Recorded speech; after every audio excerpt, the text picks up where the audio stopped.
Hello friends, welcome to Secret of Samayal. இன்னைக்கு நம்மளோட சேனல்ல நாம பார்க்க போறது ரொம்பவே சிம்பிளான ஒரு ரெசிபி. இது வந்துட்டு பட்டர் கார்லிக் ப்ரோக்கலி. ஒரு 10 நிமிஷத்துல நீங்க வந்துட்டு இந்த டேஸ்டியான பட்டர் கார்லிக் ப்ரோக்கலி செஞ்சிடலாம். குழந்தைங்கல இருந்து பெரியவங்க வரைக்கும் எல்லாத்துக்குமே ரொம்ப ரொம்ப பிடிக்கும். சரி வாங்க வீடியோக்குள்ள போலாம். இந்த சூப்பரான சிம்பிளான ஒரு பட்டர் கார்லிக் ப்ரோக்கலி எப்படி செய்யலாம் அப்படின்னு பார்க்கலாம். ஒரு வடச்சட்டியில தண்ணி கொஞ்சம் சுட வச்சிருக்கிறேன். இது வந்துட்டு நல்லா கொதிக்கட்டும். இதுல வந்துட்டு கொஞ்சமா சால்ட், ஒரு 1/4 டீஸ்பூன் உப்பு, 2 பிஞ்ச் அளவுக்கு சர்க்கரை. நல்லா கொதிக்க ஆரம்பிக்குது. இந்த ஸ்டேஜ்ல இந்த மாதிரி ஃபிளாரட்ஸா கட் பண்ணி வச்சிருக்கிற ப்ரோக்கலியை எடுத்து வச்சிருக்கிறேன். இது வந்து ஒரு மீடியம் சைஸ் ப்ரோக்கலி. இப்போ இதை வந்துட்டு நம்ம இந்த தண்ணியில போட்டுடலாம். இது ஜஸ்ட் ஒரு 2 நிமிஷம் மட்டும் நம்ம வேக வச்சுக்க போறோம் இந்த தண்ணியில. இப்ப பாத்தீங்கன்னா 2 நிமிஷம் கொதிச்சிருச்சு. நம்ம ஆஃப் பண்ணிட்டு இந்த தண்ணியை வடிகட்டி எடுத்து வச்சிடலாம். இந்த ப்ரோக்கலியை தனியா. இப்போ ஒரு பேன் அடுப்புல வச்சிருக்கிறேன். இதுல வந்துட்டு சும்மா கொஞ்சமா எண்ணெய் விட்டுக்கோங்க. 1 டீஸ்பூன் அளவுக்கு எண்ணெய்.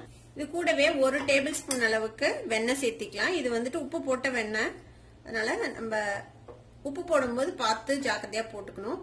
வெண்ணெய் வந்துட்டு நீங்க கூடவோ குறைச்சோ போட்டுக்கலாம். உங்களுக்கு நிறைய வேணும்னா நிறைய போட்டுக்கலாம். இல்ல இவ்வளவு வேண்டாம் அப்படின்னா கொஞ்சம் ஆயில் அதிகப்படுத்திட்டு பட்டர் கம்மியா போட்டுக்கோங்க.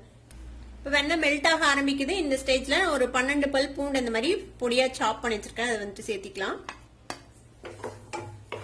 இந்த பூண்டு இந்த வெண்ணெயோட சேர்த்து வதங்கி நல்ல வாசனை வரும். அது வரைக்கும் இதை வந்துட்டு வதக்கி விட்டுக்கோங்க. இப்போ பூண்டு வந்துட்டு லேசா வதங்க ஆரம்பிச்சிருக்குது. நல்ல ஒரு வாசனை வருது. இப்போ நான் வந்துட்டு ஒரு மீடியம் சைஸ் வெங்காயத்தை இந்த மாதிரி சாப் பண்ணி வச்சிருக்கிறேன். அதையும் சேர்த்திக்கலாம். இந்த வெங்காயத்தையும் இது கூடவே சேர்த்து வதக்கி விட்டுருவோம். இந்த வெங்காயம் லேசா ஒரு மாதிரி கிளாஸியா மாறணும். அது வரைக்கும் வதக்கிக்கோங்க. இப்ப பூண்டு வெங்காயம் ரெண்டுமே நல்லா வதங்கிருச்சு. ரொம்ப வந்துட்டு நிறம் மாறள விட தேவையில்லை. இந்த மாதிரி ஓரளவுக்கு வதங்கினா போதும். லேசா பிரவுன் கலர் வந்தா போதும்.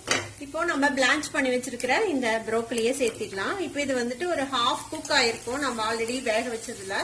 இப்ப இதுக்கு தேவையான அளவுக்கு உப்பு சேர்த்திக்கோங்க. கொஞ்சம் கம்மியாவே சேர்த்துனா போதும். ஏன்னா ஆல்ரெடி நம்ம பட்டர்ல உப்பு இருக்குது. நான் சால்டட் பட்டர் தான் போட்டிருக்கிறேன். உப்பு வந்துட்டு ஜாக்கிரதையா பார்த்து போட்டுப்போம். ஒரு 1/4 டீஸ்பூன் பெப்பர் பவுடர் சேர்த்திக்கலாம். இப்போ இதை வந்துட்டு நல்லா மிக்ஸ் பண்ணி விடுங்க. இப்போ இது எல்லாம் சேர்ந்து கொஞ்சம் குக் ஆகணும். அதுக்காக நம்ம வந்துட்டு கொஞ்சமா தண்ணி தெளிச்சு விட்டுக்கலாம். ஒரு கை அளவுக்கு தண்ணி தெளிச்சு விடுங்க போதும். நல்லா மிக்ஸ் பண்ணி விட்டு இது வேக வரைக்கும் வெயிட் பண்ணலாம். நம்ம ப்ரோக்கலி வந்து கொஞ்சம் அந்த கிரன்ச்சோட இருந்தாதான் நல்லா இருக்கும் இந்த டிஷ்ல. அதனால ரொம்ப ஓவர் குக் எல்லாம் பண்ண வேண்டாம். லேசா இது வந்துட்டு வதங்கட்டும். இந்த கலர் மாறாம இது வந்துட்டு குக் ஆகணும். மூடி வைக்காம ஓப்பன்லயே இந்த மாதிரி வேக வச்சுக்கோங்க. இதுக்கு இடையில நான் வந்துட்டு ஒரு 1 டீஸ்பூன் அளவுக்கு கார்ன்ஃபிளவரை ஒரு 4 ஸ்பூன் தண்ணி விட்டு கலந்து வச்சிருக்கிறேன். இந்த மாதிரி கலந்து ரெடியா வச்சுக்கோங்க. இப்போ நம்ம விட்ட தண்ணி எல்லாம் நல்லா சுண்டிருச்சு. ப்ரோக்கலி ஆல்மோஸ்ட் குக் ஆயிடுச்சு. இது இன்னும் கொஞ்சம் ஸ்பைஸ் அப் பண்றதுக்கு கொஞ்சமா சில்லி ஃபிளேக்ஸ் சேர்த்திக்கலாம். இது வந்து ஆப்ஷனல் தான். உங்களுக்கு வேணும்னா சேர்த்திக்கோங்க, இல்லைன்னா ஸ்கிப் பண்ணிடலாம். லைட்டா இந்த மாதிரி மிக்ஸ் பண்ணி விட்டுட்டு நம்ம கார்ன்ஃபிளவர் தண்ணி போட்டு கலந்து வச்சிருக்கிறோம்ல, இதை வந்துட்டு தேவையான அளவுக்கு மட்டும் நம்ம ஊத்தி போறோம். இது வந்து ஒரு நல்ல கிளேஸ் கொடுக்கும் இந்த டிஷ்க்கு. நான் கலந்து வச்சதுல ஒரு பாதி அளவுக்கு ஊத்திருக்கிறேன். உங்களுக்கு கொஞ்சம் கிரேவியா வேணும் அப்படின்னு நினைச்சீங்கன்னா கொஞ்சம் நிறைய கூட நீங்க வந்துட்டு சேர்த்திக்கலாம்.